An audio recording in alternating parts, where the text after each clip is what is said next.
Bismillahirrahmanirrahim. Assalamualaikum warahmatullahi wabarakatuh. Alhamdulillahi alamin.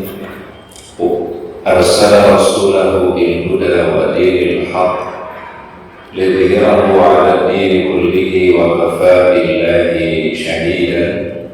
Asyhadu an la ilaha illallah wahdahu la syarika lahu وأشهد أن محمدا عبده ورسوله لا نبي بعده.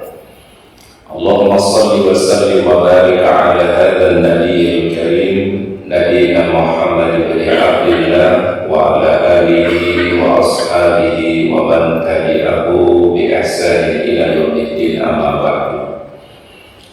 سبحانك لا علم لنا إلا ما علمتنا إنك أنت العليم الحكيم. اللهم أنت ربي لا إله إلا أنت خلقتني وأنا عبدك وأنا على عهدك ووعدك ما استطعت أعوذ بك من شر ما صنعت وأبوء لك بنعمتك علي وأبوء بذنبي فاغفر لي فإنه لا يغفر الذنوب إلا أنت. Hadirin jamaah salat subuh yang dirahmati dan dimuliakan oleh Allah Subhanahu wa taala. Alhamdulillah, marilah senantiasa kita memanjatkan puji syukur kepada Allah Subhanahu wa taala yang senantiasa mencurahkan rahmat-Nya dan ridha-Nya kepada kita semua. Di pagi hari ini kita bisa memenuhi panggilan Allah dalam melaksanakan salat subuh berjamaah. Mudah-mudahan langkah kita di dalam kebaikan menjadi langkah yang membuka pintu-pintu barokahnya Allah Subhanahu wa taala seperti yang didoakan oleh Rasulullah sallallahu alaihi wasallam, Allahumma barik li ummati fi bukuriha. Ya Allah, berikanlah keberkahan bagi umatku setiap pagi hari mereka. Jadi Masya Allah, Rasulullah SAW berdoakan secara khusus untuk kita semua di waktu pagi hari agar dibukakan pintu-pintu barokahnya Allah Subhanahu wa taala. Salawat dan salam mari kita sampaikan kepada uswah hasanah kita, teladan kita yang mulia, baginda Nabi Muhammad sallallahu alaihi wasallam. Mudah-mudahan salawat dan salam kita untuk beliau kelak pada yaumul akhir kita mendapatkan syafa'atul uzma. Allahumma salli wa sallim ala nabiyyina Muhammad. Hadirin yang dirahmati dan dimuliakan oleh Allah Subhanahu wa taala, pada pagi hari ini melanjutkan kajian kita dari bahasan 40 karakteristik orang-orang yang dicintai oleh Allah. Kita masuk pada bahasan orang-orang yang rendah hati atau tawadhu. Allah Subhanahu wa taala gambarkan di dalam ayat Al-Quran di antara hal yang dilarang oleh Allah Subhanahu wa taala yaitu bersikap istikbar. Istikbar itu artinya adalah bersikap sombong terhadap ayat-ayat Allah, bersikap sombong terhadap sunnah-sunnah Rasulullah sallallahu alaihi wasallam. Jadi ada orang-orang yang tidak mau menerima kebenaran, tidak mau menerima ayat-ayat Allah Ta'ala dan bahkan mengingkari sunnah-sunnah Rasulullah Sallallahu Alaihi Wasallam. Sehingga banyak ayat Al-Quran memberikan gambaran tentang hal tersebut. Pertama, Allah Ta'ala sebutkan di dalam surat Yunus ayat yang ke-75. Kami ulangi sekali lagi, kita buka Al-Quran surat Yunus ayat yang ke-75. ثم بعثنا من بعدهم موسى وهارون إلى فرعون وملئه. Kemudian sesudah Rasul-Rasul itu kami utus Nabi Musa alaihissalam dan Harun alaihissalam kepada Fir'aun dan juga kepada pembesar-pembesar Mesir. Bi ayatina, membawa ayat-ayat kami atau tanda-tanda kekuasaan kami, firman Allah, mukjizat yang Allah Ta'ala berikan kepada Nabi Musa. Fastakbaru, tetapi mereka kemudian menyombongkan diri mereka, wa kanu qauman mujrimin, dan mereka adalah orang-orang pendosa dan melakukan kejahatan. Imam Ibnu Katsir dalam tafsir Al-Quran Al-Azim menjelaskan mengenai ayat ini bahwasannya satu hal yang menghalangi daripada kebenaran itu adalah sifat sombong. Sesuatu yang bisa menghalangi daripada kebaikan itu adalah kesombongan. Terkadang ada orang yang tahu itu sebuah kebenaran tetapi tidak mau mengikuti kebenaran. Ada orang yang mengatakan itu sebuah kemuliaan tapi tidak mau mengikuti kemuliaan itu. Ya, apa sebabnya? Itu karena ada faktor kesombongan. Oleh karenanya di dalam Al-Quran kita diajarkan oleh Allah Subhanahu wa Ta'ala, dan ini kita baca sampai 17 kali minimal.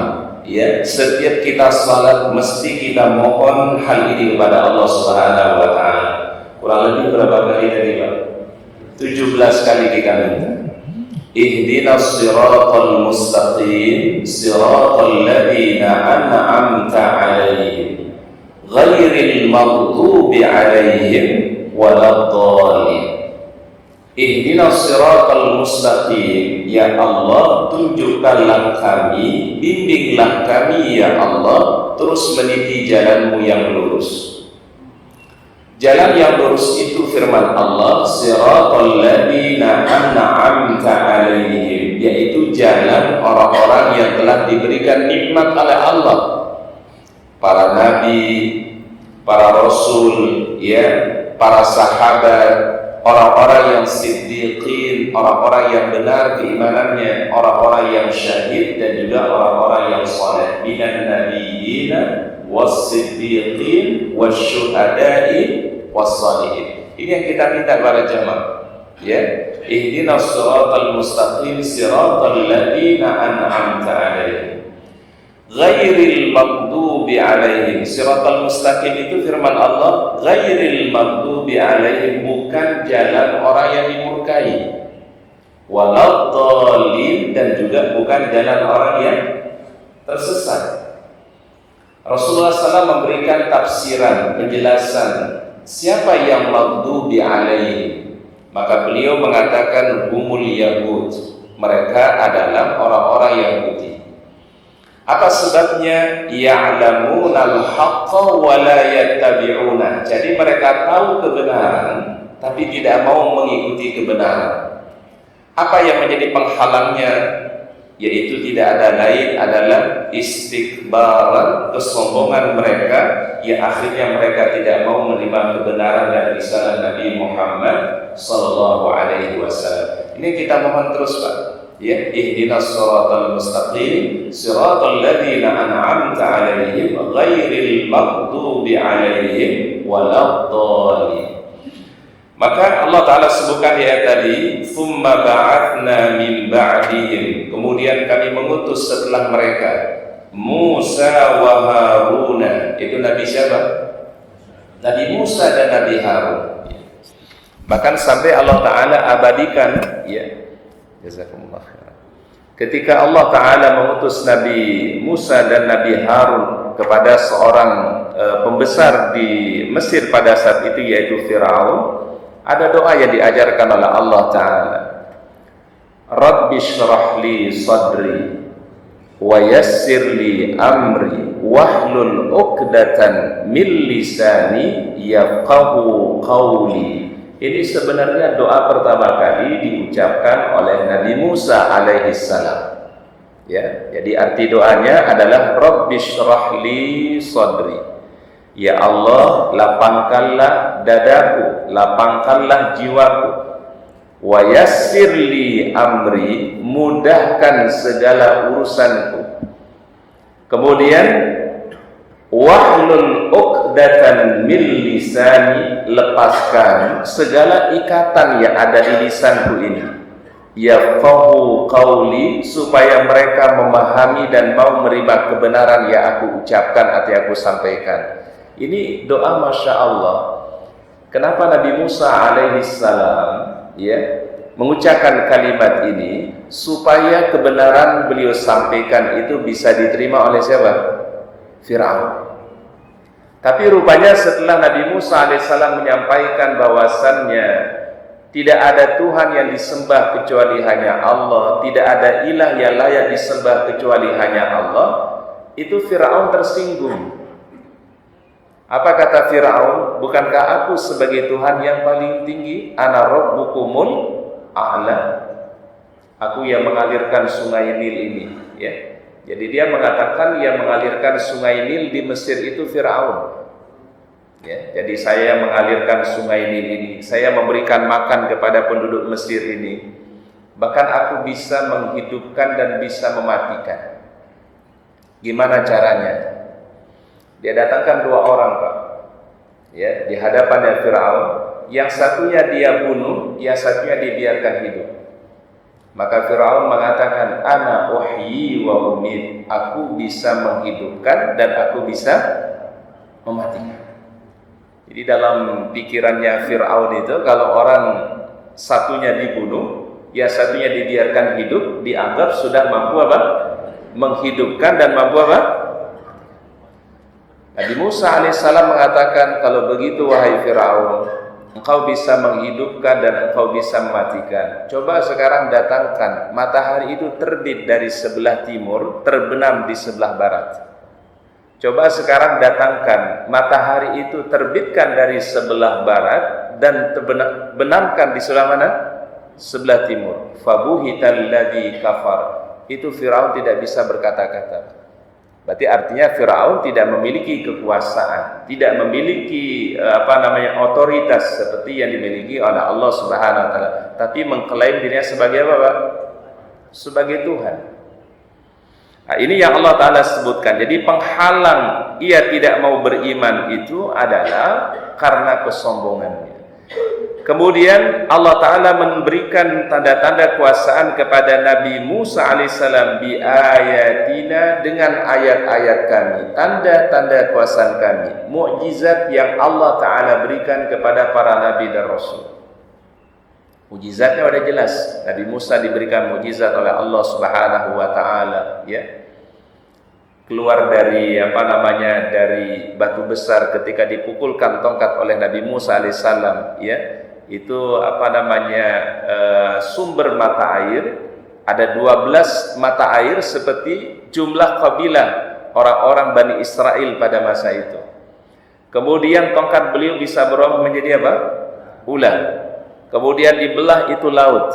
Tapi itu semua tidak menjadikan kemudian Fir'aun beriman kepada Allah Subhanahu wa ta'ala.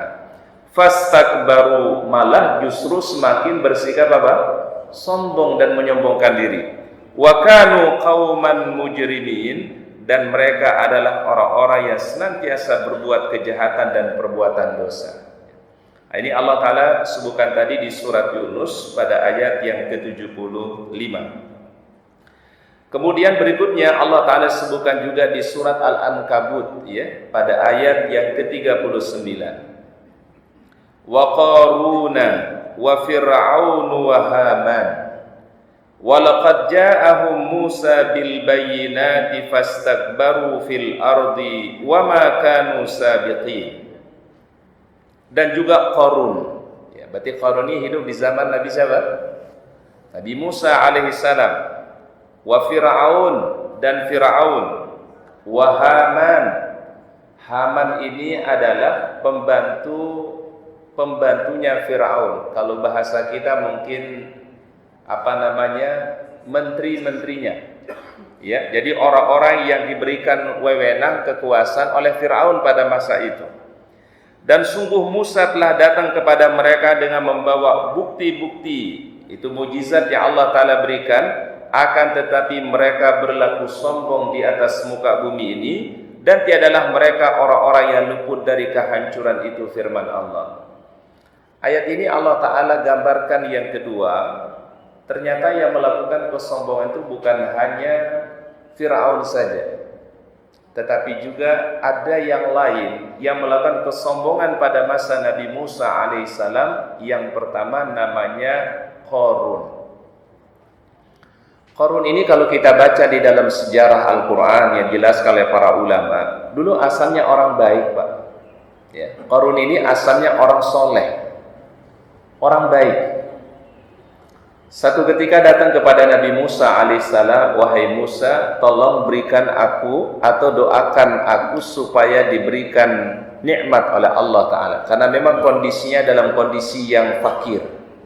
Tapi orang soleh, Pak. Ya. Orang fakir tetapi soleh, Pak. Satu ketika mohon kepada Nabi Musa alaihissalam supaya didoakan, supaya diberikan nikmat oleh Allah Subhanahu wa Ta'ala. Maka kata Nabi Musa alaihissalam, dikasih pilihan, Pak. Wahai Qarun, kalau engkau bersabar dengan kondisi yang kau hadapi, maka Allah Ta'ala memberikan kemuliaan. Tapi kalau aku doakan engkau, wahai Qarun, Allah Ta'ala akan mengabulkan doaku dan engkau diberikan nikmat, tetapi nikmat itu ujian dari Allah. Nah, ini kita ambil satu pemahaman para jamaah, ternyata ujian itu bukan hanya kesusahan.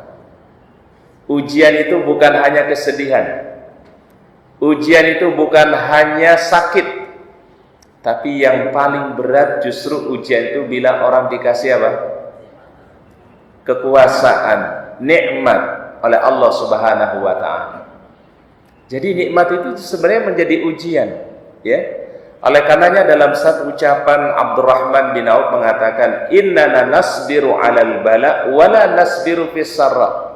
Orang bisa lewat atau bisa sukses melewati ujian kalau dikasih ujian dengan kesulitan. Tapi seringkali orang tidak bisa sukses di dalam ujian itu ketika diuji dengan apa? Kenikmatan.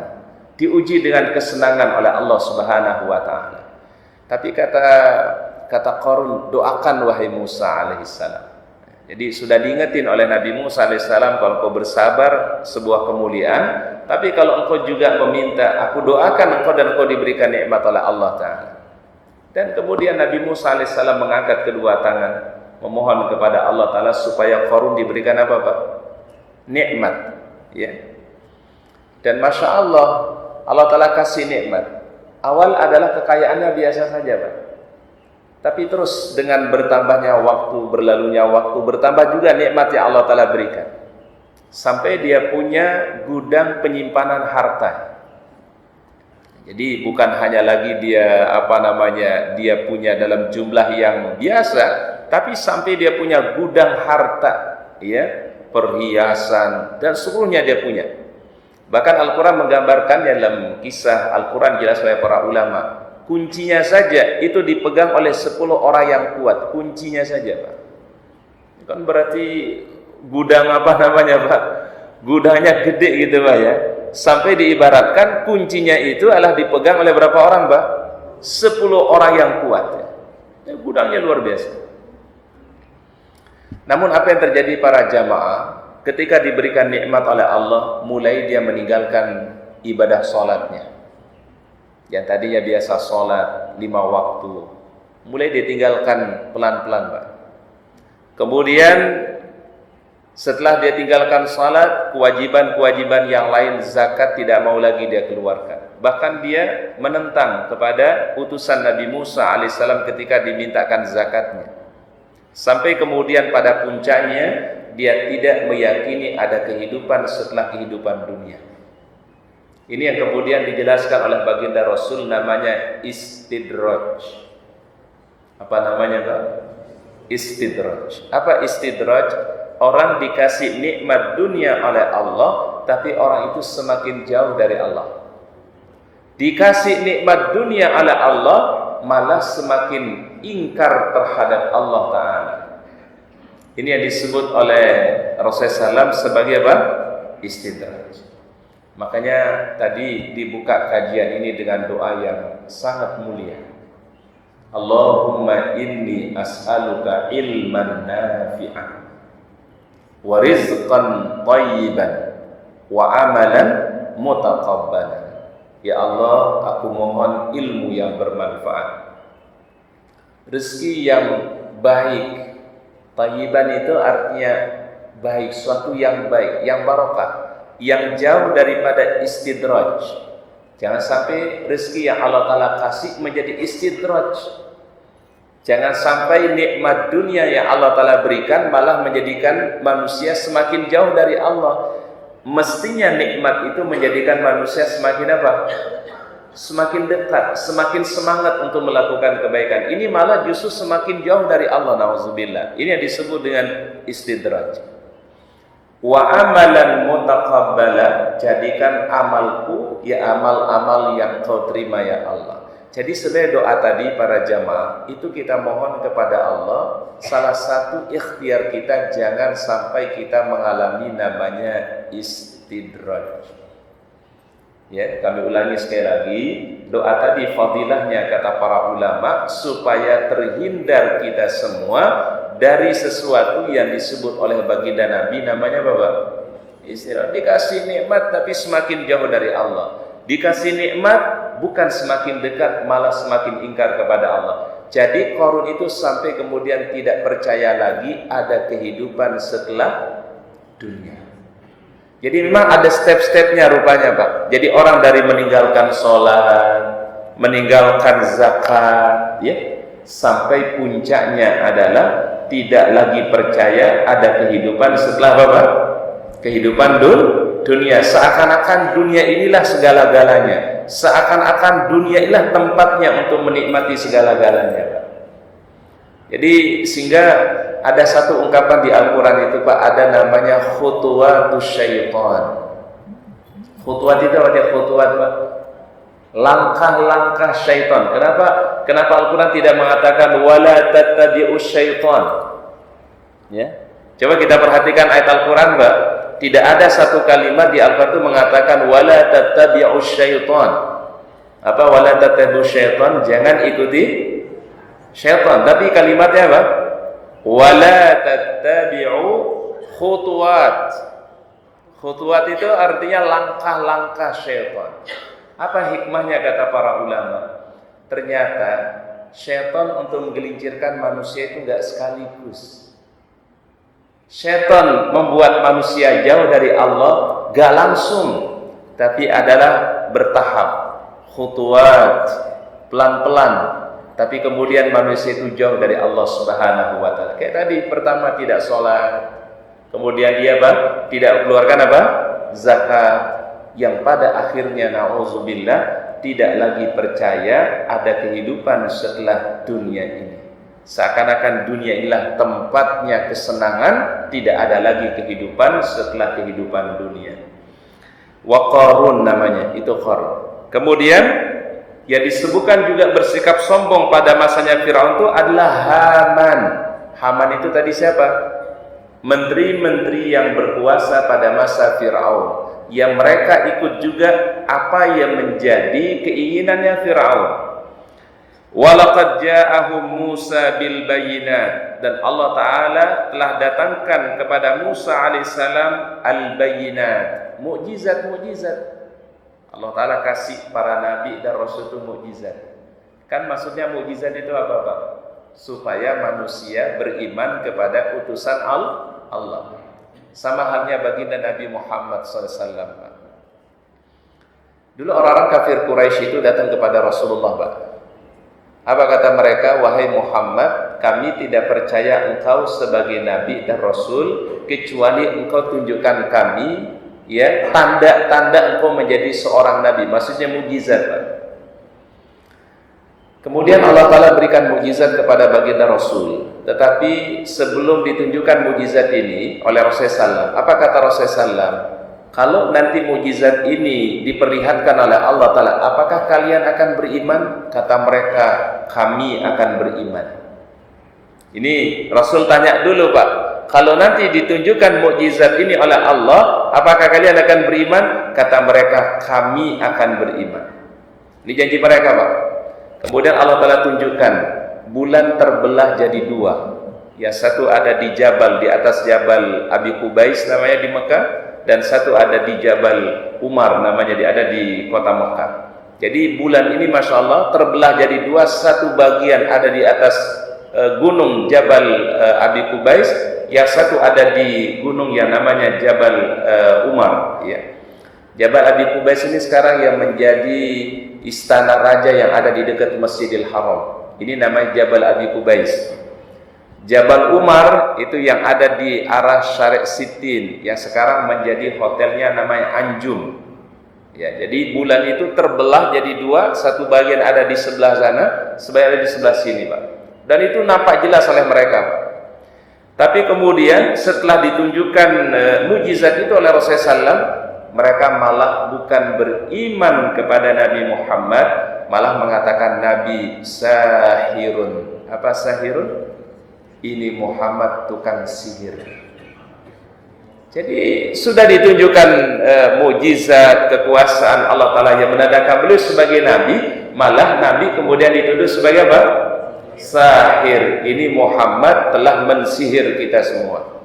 Maka di Al-Quran itu ada surahnya, Bapak Ibu, nama suratnya Al-Qamar. Al-Qamar itu artinya bulan, ya. Salah satu tanda-tanda kenabian yang diberikan oleh Allah Ta'ala kepada Rasulullah Sallallahu Alaihi Wasallam. Kemudian berikutnya Allah Ta'ala sebutkan di surat Al-Furqan ayat 21. Ya, silakan dibuka Al-Furqan ayat 21. Allah Ta'ala firmankan, wa qala alladhina la yarjuna liqa'ana, dan berkata orang-orang yang tidak menanti-nanti pertemuan dengan kami atau tidak percaya ada perjumpaan dengan kami, firman Allah, laula unzila alainal malaikatu aw nara rabbana, mengapakah tidak diturunkan kepada kita malaikat, atau mengapa kami tidak melihat Tuhan kita. Jadi sebenarnya bentuk bukan bentuk mereka mau beriman, tapi justru bentuk kesombongan mereka. Kenapa yang diutus itu seorang manusia, bukan yang diutus itu seorang apa? Malaikat. Jadi orang-orang kafir Quraisy dulu berharap kalau yang namanya nabi, yang namanya rasul itu jangan dari manusia, tapi dari seorang apa? Malaikat. Atau mengapa kami tidak bisa melihat Tuhan kita? Jadi mereka baru percaya, baru iman kepada Allah kalau mereka bisa melihat Tuhan. Na'udzubillah, ya. Jadi bentuk keingkarannya manusia itu ada dua, kata para ulama tafsir. Pertama, mereka keinginannya adalah kalau bisa yang jadi nabi itu jangan manusia, yang jadi nabi itu siapa? Malaikat. Karena bagi mereka akan manusia sama seperti kita, dia makan, dia minum, dia istirahat, dia lelah, dia capek, dia senang, dia bahagia. Kenapa tidak diturunkan sebagai nabi itu seorang malaikat? Loh, kalau malaikat yang turun gimana akan berdialog dengan manusia?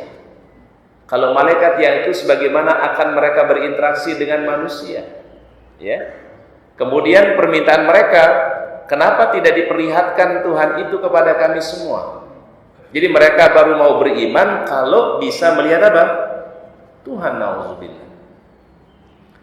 Rasulullah SAW sabdakan dalam satu hadis, itu kalau Allah Ta'ala tampakkan ya zatnya untuk manusia atau untuk alam semesta ini, lahtarakat, ya, ini akan terbakar semua alam semesta ini, Pak.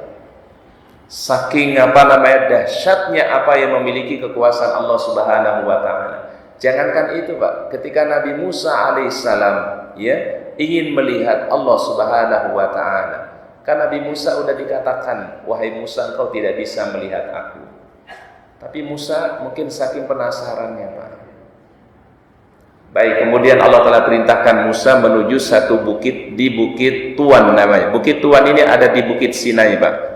Tempat di situ Nabi Musa alaihissalam menerima perintah wahyu oleh Allah Subhanahu wa Ta'ala. Namanya Tuan namanya, Pak. Tuan pakai ta, Tuan. Itu sebuah lembah di Bukit Sinai, tempat Nabi Musa alaihissalam menerima Taurat, ya. Kemudian falamma tajalla rabbahu lil jabali ja'alahu dakkan wa kharra Musa sa'iqa. Itu begitu Allah Ta'ala ingin menampakkan zatnya kepada Nabi Musa alaihissalam, itu gunung itu sampai apa? Bergetar, ya. Wa kharra Musa sa'iqa, ya. Dan Musa langsung apa, Pak? Langsung pingsan. Kemudian dia bangun, setelah dia sadar dia berkata kepada Allah, Maha suci Engkau ya Allah, ya. Tidak ada sesuatu yang memiliki kekuasaan lebih besar selain Engkau ya Allah. Itu sadar Nabi Musa alaihissalam. seorang nabi ditunjukkan aja, baru mau ditunjukkan zatnya Allah Ta'ala udah nggak mampu, Pak. Ya, inilah maha tinggi dan maha kuasanya Allah Subhanahu wa Ta'ala. Dan ada orang-orang yang ada di zaman Nabi mengatakan, kami tidak akan beriman kepada Tuhanmu wahai Muhammad sebelum kami bisa melihatnya. Padahal kita tidak mampu melihat Allah Ta'ala di alam kehidupan dunia ini, Pak. Tapi nanti di alam akhirat, salah satu nikmat yang Allah Ta'ala berikan kepada penghuni surga itu apa? Melihat wajah Allah, melihat zat Allah Subhanahu wa Ta'ala. Ini yang Allah Ta'ala sebutkan dalam Al-Quran, wujuhu yawma idzin nadhirah ila rabbiha nazirah. Ya, jadi wajah mereka bercahaya, berseri-seri karena mereka melihat wajah Allah Subhanahu wa Ta'ala. Tapi di dunia nggak ada yang mampu, Pak. Di dunia ini nggak ada yang bisa melihat zat Allah Subhanahu wa Ta'ala. Karena kenapa? Laisa kamitslihi syai'un. Tidak ada yang semisal dengan Allah Ta'ala. Lam yalid wa lam yulad wa lam yakul lahu kufuwan. Jadi cukup dalil memahami zat Allah Ta'ala itu dua ayat ini, Pak. Pertama adalah laisa kamitslihi syai'un. Allah Ta'ala itu tidak pernah sama dengan makhluknya. Laisa kamitslihi syai'un. Atau ayat yang kedua yang jadi dalilnya adalah walam yakul lahu kufuwan ahad. Tidak ada yang setara, yang semisal dengan Allah Subhanahu wa Ta'ala. Dan kita tidak diminta untuk membayangkan zatnya, ya, untuk mengetahui hakikat zat Allah. Allah Ta'ala meminta kita justru melihat tanda-tanda kekuasaannya. Karena kalau untuk sampai kepada zat Allah Ta'ala, akal pikiran manusia ini nggak sampai, Pak. Betul ya, Pak, ya? Karena kenapa? Itu sudah masuk ayat namanya mutasyabihat. Ya, ayat apa namanya, Pak? Ayat-ayat mutasyabihat.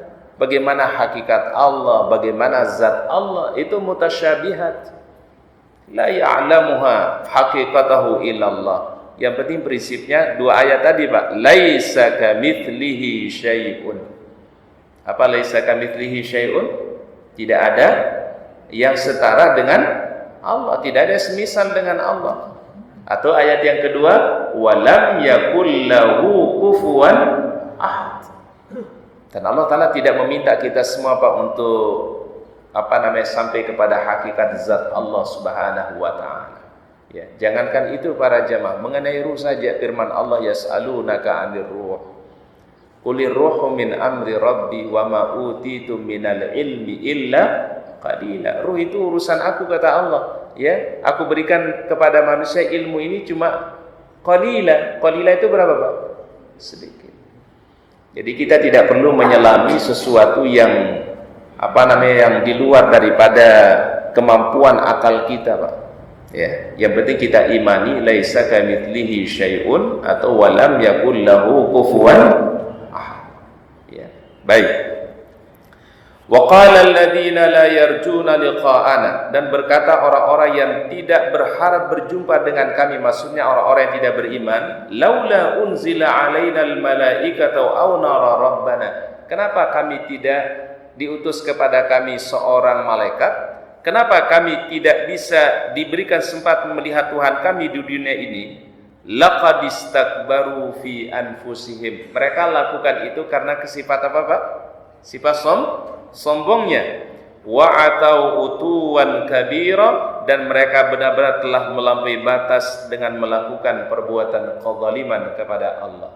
Jadi kemusyrikan kepada Allah, keingkaran kepada Allah, itulah yang menghalangi manusia kemudian tidak mau beriman.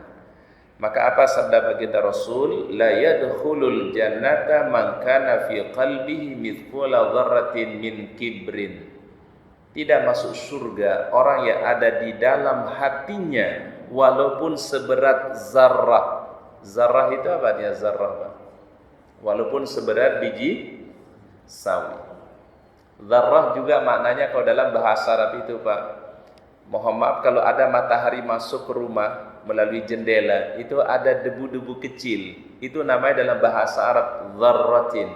Kita kan kalau buka jendela, buka pintu, ada cahaya matahari, itu di cahaya mata itu ada seperti debu-debu kecil, Pak. Itu bahasa Arabnya adalah dzarratin. Ya, apa namanya itu, Pak? Kalau bahasa kita, Pak, debu kecil itu apa namanya, Pak? Kayaknya nggak ada ya, Pak. Dalam bahasa Arab namanya dzarrah. Ya, jadi sesuatu unsur yang kecil yang ada dalam cahaya matahari. Ketika cahaya matahari masuk ke rumah, kita buka jendela, buka pintu misalnya, Pak. Ketika masuk cahaya ada debu-debu kecil, itu disebut dengan kalimat dzarratin. Maknanya sebenarnya adalah sesuatu yang kecil. Jadi apa saja yang kecil itu disebut dengan apa? Dzarrah. Maka ada ayat Al-Quran, فَمَنْ يَعْمَلْ مِثْقَالَ ذَرَّةٍ خَيْرًا يَرَهُ وَمَنْ يَعْمَلْ مِثْقَالَ ذَرَّةٍ شَرًّا يَرَهُ. Jadi siapa yang berbuat kebaikan, walaupun seukuran debu kecil tadi, Pak, walaupun sebesar biji sawi, yarahu, pasti dia melihat balasan terbaiknya nanti di sisi Allah Subhanahu wa taala. Baik, kemudian berikutnya Allah taala sebutkan di surat Al-A'raf ayat 40. Silakan bisa dibuka Al-Qur'an, surat Al-A'raf ayat yang 40. Innal ladzina kadzdzabu bi ayatina. Sesungguhnya orang-orang yang mendustakan ayat-ayat kami, tidak mau beriman kepada Al-Qur'an. Wastakbaru anha, dan mereka menyombongkan diri daripada Al-Qur'an. Bahkan merendahkan Al-Qur'an, menghina Al-Qur'an, na'udzubillah. La tufattahu lahum abwabus sama, tidak dibuka bagi mereka pintu-pintu langit. Jadi ada golongan manusia yang tidak dibukakan pintu-pintu langit oleh Allah, tapi ada juga manusia yang dibukakan pintu-pintu langit oleh Allah Subhanahu wa taala. Dalam As-Sunnah itu, Pak, ya, ada golongan yang dibukakan pintu langit oleh Allah taala, Pak. Golongan yang pertama, sabda baginda Rasulullah SAW, orang yang membaca Allahu Akbar kabiran walhamdulillahi katsiran wa subhanallahi bukratan wa asila. Jadi siapa saja yang membaca kalimat ini, sabda baginda Rasulullah SAW, Allah Ta'ala membuka baginya pintu-pintu langit. Apa ucapannya, Pak?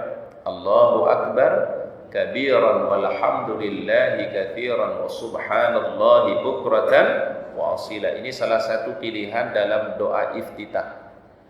Dan ini yang diambil riwayatnya oleh Abdullah bin Umar. Apa kata Abdullah bin Umar? Tidak pernah aku tinggalkan doa ini dalam salatku setelah aku mendengarnya dari Rasulullah sallallahu alaihi wasallam. Dan ini yang diambil pendapatnya oleh Imam Asy-Syafi'i. Maka dalam madhab Asy-Syafi'iyah, doa iftitahnya yang dipilih adalah hadis ini. Allahu Akbar kabiran walhamdulillahi katsiran wa subhanallahi bukratan wa asila. Tapi kan ada doa iftitah yang lain. Ada doa iftitah yang lain, Pak? Ada, ya. Allahumma ba'id baini wa baina khataya kama ba'adta bainal masyriqi wal maghrib. Ada enggak doa iftitah yang lainnya lagi? Ada. Subhanakallahumma bihamdika wa tabaraka ismuka wa ta'ala jadduka wa la ilaha ghairuka. Itu juga doa iftitah, Pak. Jadi doa iftitah itu banyak sekali pilihan-pilihan yang diberikan oleh Rasulullah SAW. Boleh dipilih tadi Allahu Akbar kabiran walhamdulillahi katsiran wa subhanallahi bukratan wasila. Kan maknanya Masya Allah luar biasa maknanya, Pak. Allahu Akbar. Apa Allahu Akbar? Allah yang maha besar. Kabiran, yang maha besar. Walhamdulillahi katsiran. Segala puji bagi Allah, pujian yang banyak. Kemudian wa subhanallahi bukratan wa asila, maha suci Allah di waktu pagi dan maha suci Allah di waktu sore. Makanya amal yang paling terbaik di waktu pagi dan sore itu bertasbih, Pak. Sunnahnya dari Nabi itu, Pak, pagi hari baca kita subhanallah wa bihamdihi 100 kali, sore hari kita baca lagi subhanallah wa bihamdihi 100 kali, Pak. Kan ada di zikir pagi dan petang itu, Pak, ya. Subhanallah wa bihamdihi dibaca berapa? 100 kali. Wa subhanallahi bukratan wa asila, dan bertasbihlah kepada Allah di waktu pagi dan juga di waktu sore. Itu bukrah itu pagi artinya, Pak. Mereka kalau orang Arab bilang bukrah itu besok. Bukrah, ya. Misalnya kalau kita mau janjian, kapan kita ketemu? Bukroh, besok pagi maksudnya Pak. Ya. Kalau asilan itu waktu sore. Bukrotan wa asila. Bukroh waktu pagi, asilan waktu apa? Sore. Makanya ada zikir pagi dan ada zikir apa? Petang atau sore. Ya. Nah, ini amalan yang pertama yang bisa membuka pintu-pintu langit, sabda baginda Rasulullah SAW. Yang kedua, amalan yang kedua yang disunnahkan Nabi SAW, yaitu ucapan hamdan katsiran thayyiban mubarakan fi. Hamdan katsiran thayyiban mubarakan fi. Ada satu riwayat para jamaah, ada seorang sahabat salat di belakang Nabi sallallahu alaihi wasallam. Ketika dia i'tidal, sami Allahu liman hamidah rabbana lakal hamdu, dia tambahkan hamdan katsiran thayyiban mubarakan fi. Kemudian didengar ucapan ini Nabi SAW. Apa kata beliau? Aku kagum dengan ucapanmu wahai si fulan. Ucapan doamu inilah yang membuka pintu-pintu langitnya Allah. Hamdan katsiran thayyiban mubarakan fi. Nah, sekarang ini Ustaz perhatikan sering dipakai menjadi muqaddimah ceramah, ya Pak ya, dijadikan muqaddimah tausiah ya. Alhamdulillah hamdan katsiran thayyiban mubarakan fi. Ini dalilnya tadi Pak. Ya, itu sebenarnya doa dipakai waktu i'tidal Pak. Ya, jadi sami Allahu liman hamida rabbana lakal hamdu. Hamdu kan pujian. Hamdan katsiran thayyiban mubarakan fi. Siapa yang membaca kalimat ini, kata baginda Rasul, Allah Ta'ala buka baginya pintu-pintu langitnya. Ya. Tapi sekarang dipakai menjadi pembukaan khutbah, dipakai menjadi pembukaan ceramah, ya Pak ya. Enggak ada salah, karena itu juga pujian kan? Karena memang memulai sesuatu dimulai dengan apa? Pujian, hamdalah, ya. Namun doa itu sebenarnya dibaca oleh sahabat di saat i'tidal. Dibaca waktu apa? I'tidal. Sami Allahu liman hamidah rabbana lakal hamdu. Kadang hamdunya di situ. Hamdan katsiran thayyiban mubarakan fi. Amalan yang ketiga yang disunahkan oleh Rasulullah SAW, membaca surat Al-Ikhlas yaitu 10 kali. Masya Allah. Membaca surat Al-Ikhlas sebanyak berapa? 10 kali. Ya, ini juga yang bisa membuka pintu-pintu langit ya. Kemudian sunnah yang keempat adalah ucapan la ilaha illallah wahdahu la syarikalah lahul mulku wa lahul hamdu wa huwa ala kulli syai'in qadir, dibuka pintu-pintu langit oleh Allah. Sunnah yang kelima itu adalah menunggu antara waktu maghrib sampai waktu isya. Jadi Bapak Ibu misalnya habis sholat maghrib enggak pulang ke rumah, tetap di masjid i'tikaf menunggu dari waktu maghrib sampai waktu isya, itu membuka pintu-pintu langit, sabda baginda Rasulullah sallallahu alaihi wasallam. Dan ini biasanya sering diamalkan kalau orang berumroh Pak. Ya, orang umroh ya, mungkin daripada dia balik sholat maghrib pulang ke hotel, nanti isya balik lagi ya, udah nanggung, udah diam di Masjidil Haram atau di Masjid Nabawi antara waktu maghrib sampai waktu isya. Ini membuka pintu-pintu langit, sabda baginda Rasulullah sallallahu alaihi wasallam. Nah, namun ada orang-orang yang tidak dibukakan pintu langit oleh Allah Ta'ala. Wala yadkhulunal jannah, dan mereka tidak memasuki surga itu, yakni orang-orang yang menyombongkan diri tadi, hatta yalijal jamalu fi samil khiyat, sampai unta itu masuk dalam lubangnya jarum. Apa kira-kira maknanya nih Pak? Mereka tidak masuk surga sampai unta masuk dalam lubang jarum. Itu maknanya apa kira-kira Pak? Sebuah kemustahilan. Orang yang tidak beriman kepada Allah, orang yang tidak percaya kepada ayat-ayat Allah Ta'ala, mereka tidak masuk surga sampai onta bisa masuk di dalam lubang jarumnya. Artinya tidak akan mungkin terjadi Pak. Orang-orang yang tidak beriman kepada Allah, orang-orang yang menentang ayat-ayat Allah, tidak akan mendapatkan al-jannah. Jangankan al-jannah Allah Ta'ala, aroma surga saja nggak dapat. Hatta kata Allah, sampai onta bisa masuk kemana Pak? Lubang jarum. Ini kan kinayah, sebuah ungkapan dari Allah, sebuah kemustahilan. Kemudian Allah Ta'ala katakan, wa kadzalika najzil mujrimin, demikianlah kami berikan balasan terhadap perbuatan kejahatan mereka, karena mereka dulu ingkar kepada Allah dan bersikap sombong dari ayat-ayat Allah Subhanahu wa taala. Hadirin dirahmati oleh Allah Subhanahu wa taala, mungkin itu yang dapat kami sampaikan pada kesempatan pagi hari ini. Semoga Allah Ta'ala memberikan kita ilmu yang bermanfaat, Allah Ta'ala memberikan keberkahan dan kemuliaan, dan kita diberikan istiqomah oleh Allah Subhanahu wa taala. Baik, kami kembalikan ke MC. Silakan Pak Haji.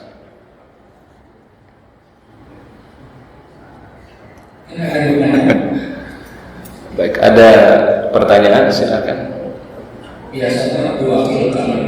Ya, diwakilkan oleh Pak Haji. Sangat. Jadi begini Pak. Silakan. Tadi kita disunahkan membaca Subhanallah wa bihamdi 100 Kali. di pagi dan sore hari. Nah, bisa nggak lebih, Ustaz? Dilebihkan gitu. Lebih boleh. Nah, kalau sedikit kurang, jadi sedikit lebih bisa, sedikit kurang. Kadang-kadang kan hitungnya agak susah, Ustaz. Kalau saya hitungnya pakai menit. Baik. Pakai menit, pokoknya Sekian menit, 100 sudah ya.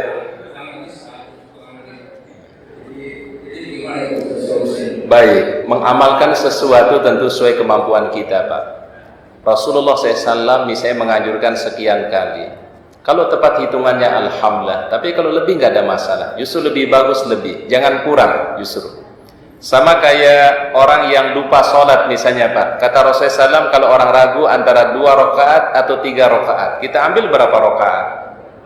Misalnya kita ragu ini, saya sholat dapat 2 apa 3, ambil berapa kira-kira? Kata Rasul, ambil 2 yang paling kecil. Kenapa? Ada 2 kemungkinan. Kemungkinan yang pertama rakaatnya pas, ya. Atau yang kedua kemungkinan rakaatnya kurang, tetapi lebih. Yang pertama pas, yang kedua kemungkinan lebih. Lebih nggak ada masalah. Kemudian sempurnakan dengan sujudus sahwi. Tapi kalau kita ambil, misalnya ragu antara 2 dan 3, kita ambil 3, ada 2 kemungkinan juga. Kemungkinan yang pertama rakaatnya pas, tapi ada kemungkinan juga rakaatnya mungkin kurang. Kurang itu yang mungkin kita hindari. Jadi lebih bagus dia lebih, apalagi ucapan misalnya la ilaha illallah wahdahu la syarikalah lahul mulku wa lahul hamdu wa huwa ala kulli syai'in qadir. Kan sunahnya dibaca 100 kali. Tapi kalau lebih dari itu kata Rasul lebih bagus. Jadi membaca lebih dari jumlah yang ditetapkan oleh Rasulullah SAW suatu yang baik, ya. Yang penting jangan kurang aja deh. Lebih bagus apa namanya, Pak? Lebih bagus lebih. Ya, misalnya kayak zikir subhanallah 33, alhamdulillah 33, Allahu akbar 33. Kalau sekian lebih gimana, Ustaz? Gak ada masalah. Kalau sekiranya hitungannya kita lebih gitu, Pak, ya. Ternyata kita hitung ternyata lebih, bacaan kita gak ada masalah, ya. Nah, kita lebih bagus dia lebih dibandingkan dia kurang, ya. Wallahu a'lam bishawab. Baik, mungkin itu yang bisa kita kaji pada pagi hari ini. Mudah-mudahan semua jamaah sehat, barokah. Mari kita akhiri doa kafaratul majlis. Subhanakallahumma bihamdika asyhadu an la ilaha illa anta astaghfiruka wa atubu ilaik. Akhir kalam. Assalamualaikum warahmatullahi wabarakatuh.